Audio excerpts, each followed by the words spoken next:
Avloniy o'z ma'rifatparvarlik asarlarida najot yo'lini faqat ilm deya talqin etadi. Jaholat va nodonlikni jamiyat taraqqiyotida to'sqinlik qiluvchi eng katta illat deb hisoblaydi.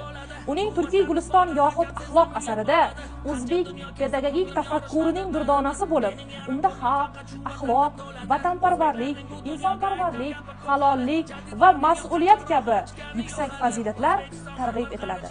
Abdulla Avloniyning o'zbek adabiyotiga, pedagogikasiga, ma'rifatparvarligiga qo'shgan hissasi bugungi kunda ham o'z dolzarbligini yo'qotmay kelyapti. Usmon Nosirdan qolgan doston